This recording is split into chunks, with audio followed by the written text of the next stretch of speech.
पूरे देश में एससी एसटी के आरक्षण का मुद्दा खूब गरमाया हुआ है। तमाम राजनीतिक पार्टियां इस पर अपनी प्रतिक्रिया दे रही हैं। दरअसल सुप्रीम कोर्ट ने पिछले सप्ताह एससी और एसटी कोटा तय करने की मंजूरी दी थी। अदालत ने कहा था, यदि सरकारों को लगता है कि एससी और एसटी वर्ग की कोई जाति ज्यादा पिछड़ी है, तो फिर उसके लिए सब कोटा तय किया जा सकता है।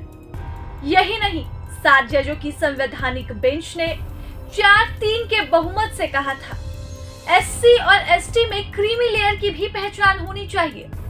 इस वर्ग में क्रीमी लेयर के तहत आने वाले लोगों को आरक्षण का लाभ नहीं मिलना चाहिए।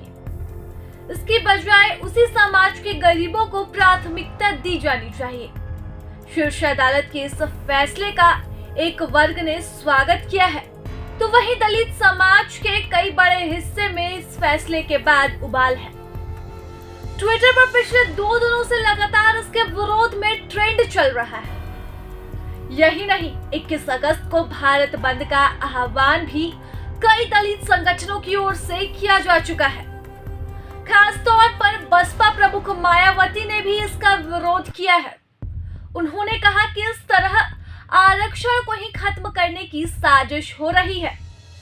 सब कोटा पर मायावती ने कहा कि इससे सरकारें अपने मन से किसी भी जाति को कोटा दे सकेंगी और अपने राजनीतिक हितों को साधा जा सकेगा।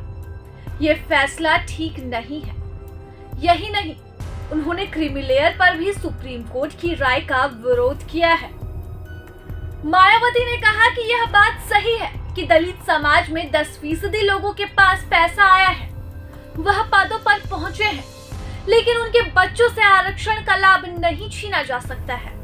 ऐसा इसलिए क्योंकि जातिवादी मानसिकता के लोगों के विचार अब भी नहीं बदले हैं। पैसा आने के बाद भी समाज में स्वीकार्यता नहीं है, ऐसे में उनसे आरक्षण छीनना ठीक नहीं होगा। इस बीच भाजपा और कांग्रेस ने इस मामले पर कोई रिएक्शन नहीं दिया है, लेकिन आगरा की कैंट सीट से विधायक जीएस धर्मेश एक्टिव हो गए हैं। उन्होंने रविवार को भारत बंद का समर्थन करते हुए समाज के प्रतिनिधियों के साथ बैठक की। जीएस धर्मेश दलित समुदाय से आते हैं।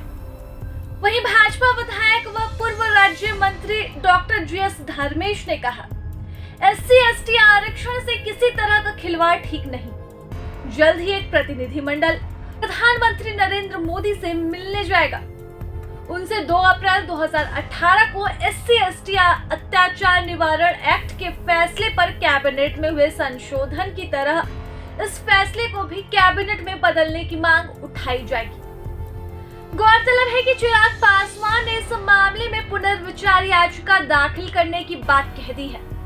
वहीं नगीना से सांसद चंद्रशेखर आजाद ने भी इस फैसले का विरोध कर दिया है। ऐसे में एससी के इस फैसले के विरोध में 3 बड़े प्रमुख चेहरे आ चुके हैं और 21 अगस्त को होने वाले भारत बंद का समर्थन भी कर रहे हैं। प्रभातखबर.com, विश्वास वही, रफ्तार नहीं।